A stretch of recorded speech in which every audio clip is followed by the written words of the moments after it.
Olá, pessoal! Estamos de volta com mais um capítulo do nosso audiobook.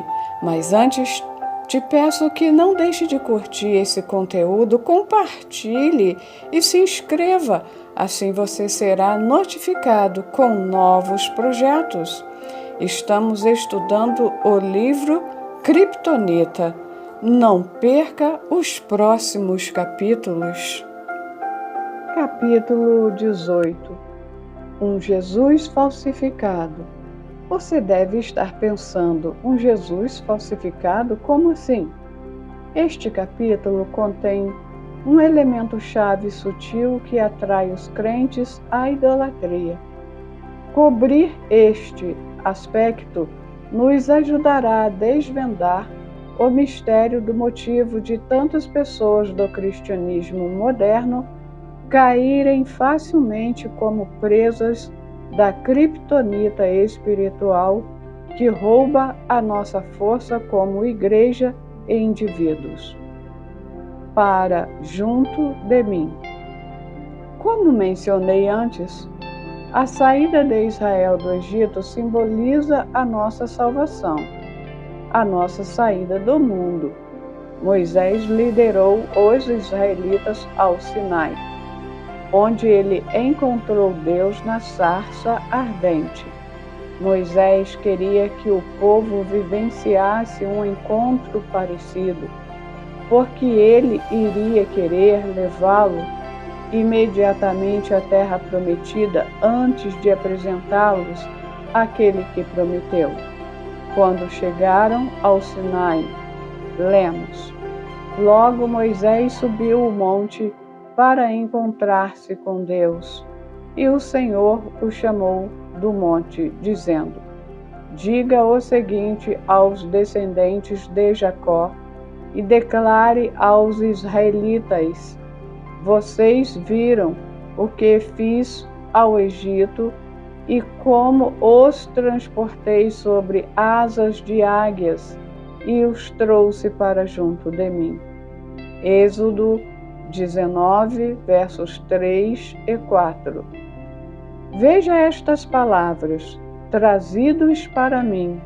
Essa declaração resume a motivação divina por trás de sermos salvos do mundo.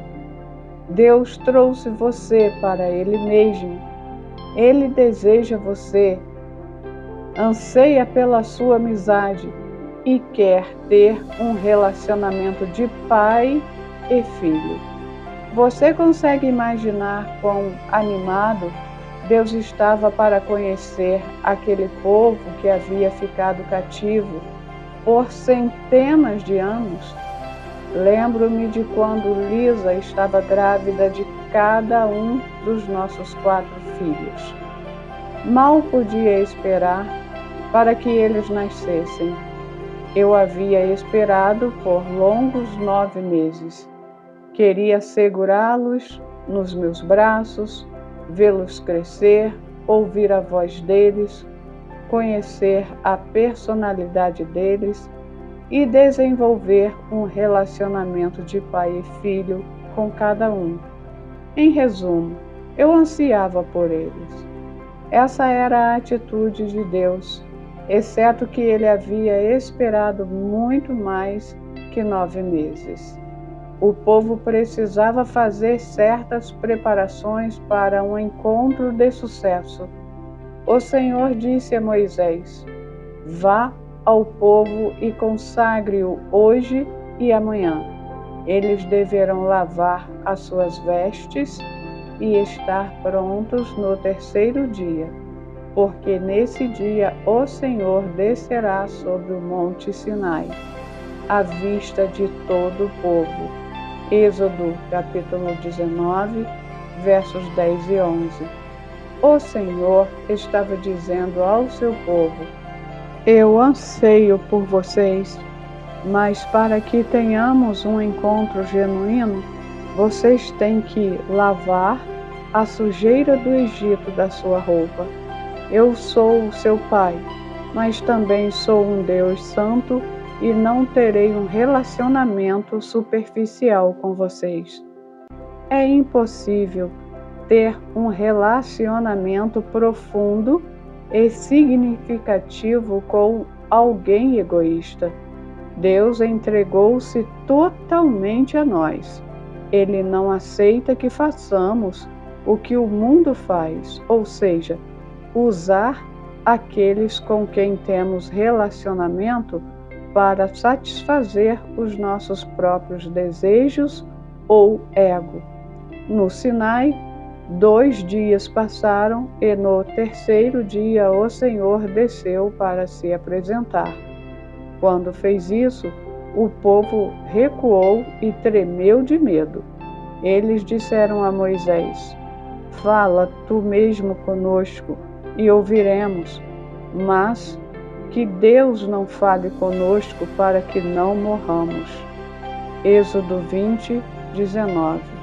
Moisés ficou perturbado. Como poderia se afastar daquele que os havia salvado e resgatado da escravidão? Como não queriam ouvir a voz do Criador? Você consegue imaginar o desapontamento de Deus? Ele havia ansiado por aquele momento, ansiava conhecê-los da forma como estava conhecendo Moisés, mas eles rejeitaram sua presença. Não consigo imaginar como eu me sentiria se um dos meus filhos me dissesse: "Pai, eu simplesmente não quero mais que você fale diretamente comigo. Quero ouvir as suas mensagens através de um dos meus irmãos." Que devastador! Um sacerdócio estabelecido. Deus determinou que um sacerdócio teria que ser estabelecido, já que o povo não queria uma interação direta com ele. Um sacerdote é alguém que leva a mensagem do povo a Deus. Os judeus já tinham um profeta, Moisés, que transmitia a mensagem de Deus ao povo. No entanto, Deus teria que estabelecer um sacerdócio para manter uma semelhança de comunhão contínua com o povo. Deus então disse: "Desça e depois torne a subir acompanhado de Arão." Êxodo, capítulo 19, 24. Arão se tornaria seu primeiro sacerdote, mas esse não era o plano original de Deus. Inicialmente, ele queria que todos fossem sacerdotes. Quando chegaram ao Sinai pela primeira vez, ele disse: "Vocês serão para mim um reino de sacerdotes e uma nação santa." Essas são as palavras que você dirá aos israelitas. Êxodo, capítulo 19, verso 6. Ele queria que todos em Israel tivessem a capacidade de comunicar-se com Deus. O Senhor instruiu Moisés a trazer Arão ao topo do monte com ele. Entretanto, não há registro de Arão ter conseguido chegar ao topo. Por alguma razão, ele acaba ficando lá embaixo no acampamento com o povo, enquanto Moisés passava 40 dias e 40 noites no cume do monte. Por que Arão não foi? Será que encontrou mais conforto na presença do povo do que na presença de Deus? Será que estava com mais medo de ficar sozinho com Deus? Não sabemos a resposta, mas sabemos de fato que Arão estava prestes a fazer algo espantoso. Uma falsificação de Yahvé. O povo, ao ver que Moisés demorava a descer do monte, juntou-se ao redor de Arão. Êxodo 32, 1. O que está acontecendo?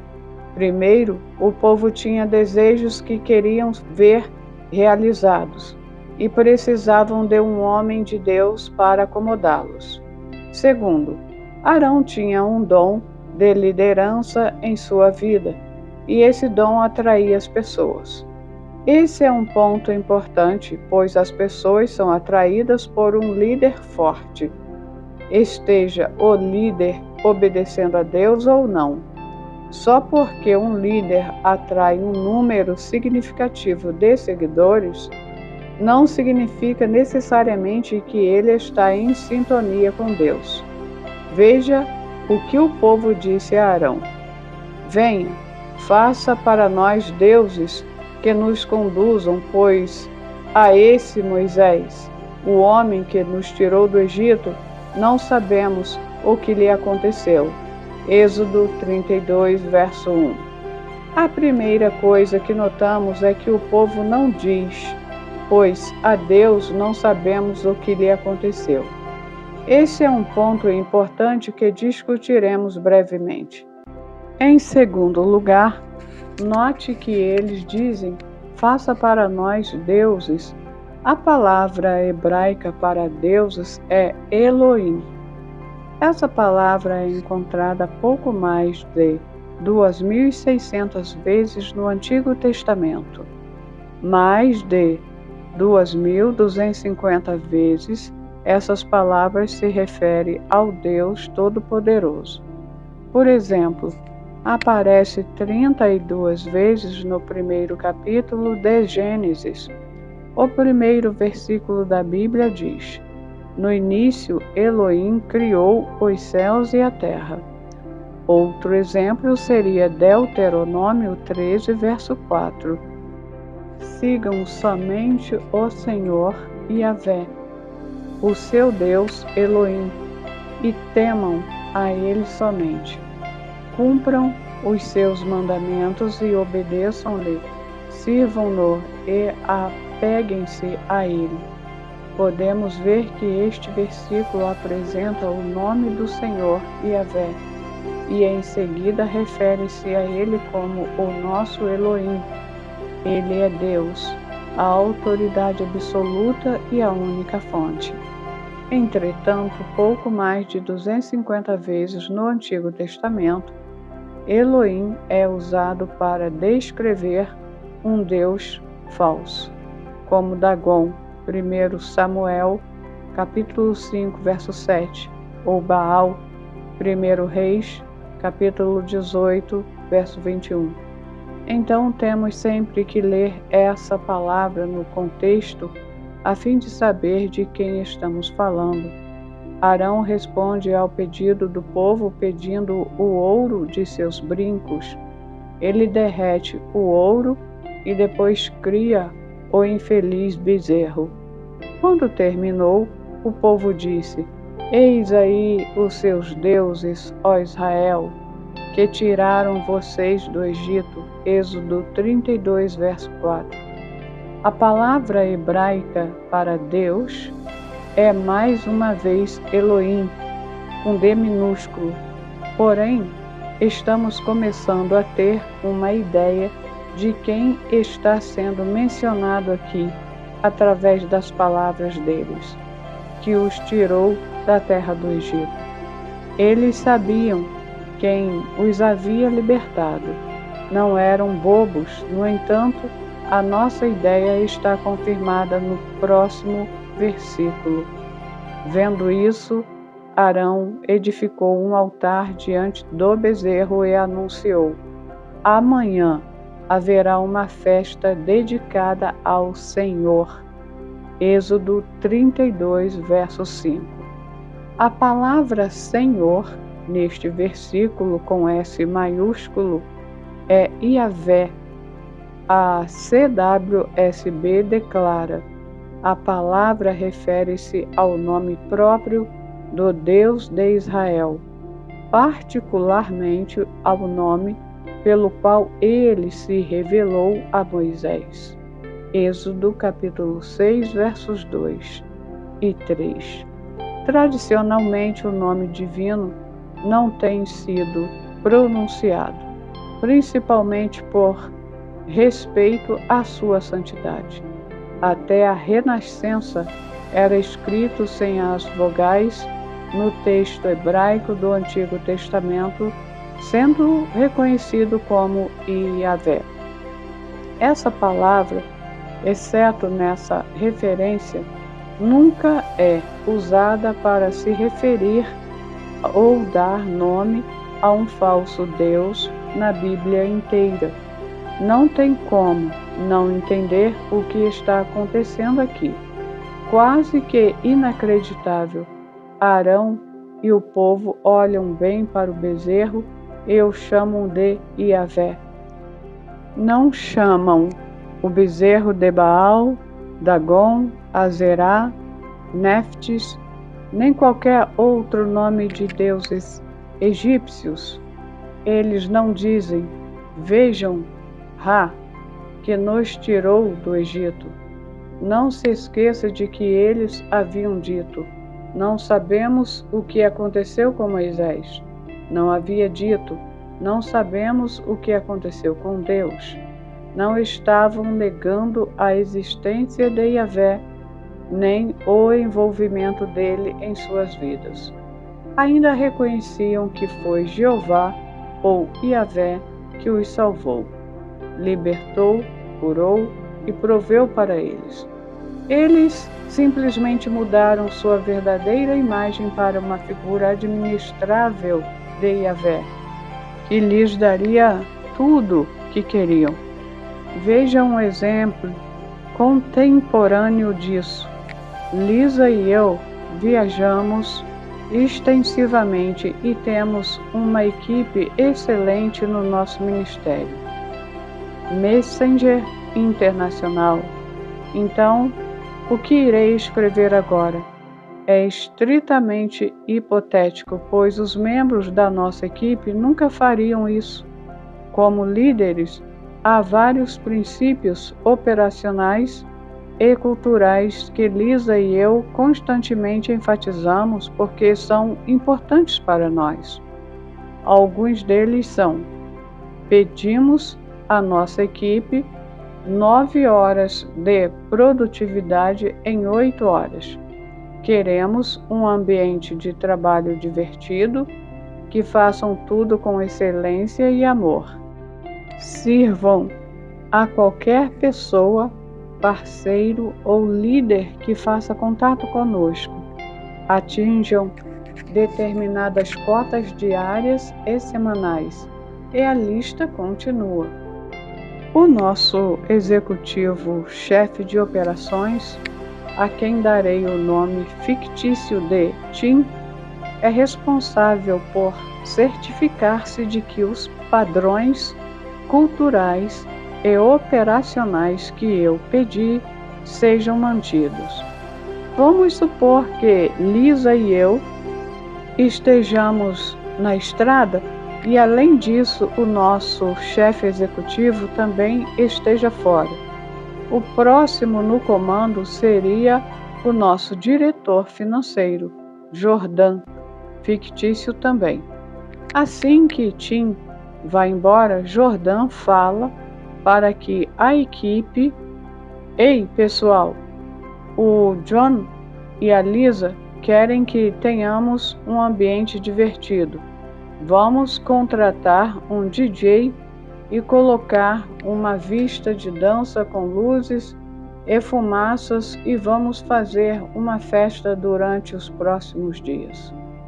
Durante o tempo inteiro que a festa está acontecendo, a equipe confessa que estão fazendo exatamente o que lhes foi pedido. Eles repetidamente nos reconhecem dizendo: esse é o desejo do John e da Lisa. Eles querem que tenhamos um ambiente divertido. Daí, um dos membros da equipe grita: gente, estou com o John ao telefone, estou contando sobre a nossa festa. Ele está tão feliz com a gente. É claro que isso seria uma mentira, pois se eu estivesse no telefone e soubesse do que estava acontecendo, ficaria muito irado com a minha equipe. Agora vamos supor que o nosso chefe executivo volta para o escritório antes de mim e da Lisa. Ele também ficaria muito chateado. ele desligaria a música, devolveria as luzes e a máquina de fumaça e daria uma bronca na equipe. Não é isso que o John e Lisa desejam. Ele diria: vocês não os estão representando. E depois demitiria os cabeças que criaram aquela cultura contrária. Agora veja o comportamento de Israel após terem criado o Iavé palpável. Na manhã seguinte ofereceram holocaustos e sacrifícios de comunhão. O povo se assentou para comer e beber e levantou-se para se entregar à farra. Êxodo 32, versos 6. Esse era o dia de celebração a Iavé. Os líderes e as pessoas traziam ofertas a ele e depois caíam na farra. Todos haviam se convencido de que estavam fazendo o que Iavé deles achava bom e se agradava. Acreditavam que ele não via nenhum problema em sua glutonaria, festanças e orgia, que provavelmente incluía imoralidade sexual. Eles consideraram um comportamento aceitável a Deus, Iavé, que na verdade não o agradava de jeito nenhum. Haviam acabado de entregar na forma mais enganosa de idolatria. Haviam criado um Iavé falsificado, diferente de quem ele realmente é. Isso então lhes deu permissão para viver da forma como quisessem e fazê-lo com a aprovação dele. Isso não é fundamentalmente diferente das nações pagãs que se recusavam a adorar, obedecer a Deus. Mais uma vez, Paulo diz: seus pensamentos se tornaram tolos. Romanos capítulo 1, verso 21. A única diferença é que as nações pagãs chamavam seus deuses de Dagon, Baal, Sopdu, entre outros, enquanto Israel chamava sua divindade de Iavé. Deus então diz ao coordenador Moisés: vai, desce, porque o teu povo que fizeste subir do Egito se tem corrompido, e depressa se tem desviado do caminho que eu lhes tinha ordenado. Êxodo 32, versos 7 e 8. Moisés retornou e havia prestação de contas a ser feita. Primeiro por Arão, que foi deixado no comando, depois os líderes e por fim o povo. Lemos que Moisés viu que o povo estava desenfreado e que Arão o tinha deixado fora de controle, tendo se tornado objeto de risos para os seus inimigos. Então ficou em pé à entrada do acampamento e disse: quem é pelo Senhor, junte-se a mim. Êxodo 32, versos 25 e 26. Eles, assim como nós, não estão do lado do Senhor simplesmente por professar seu nome ou cantar louvores a Ele. Escolhemos o lado dele ao escolher viver de acordo com o que ele declara.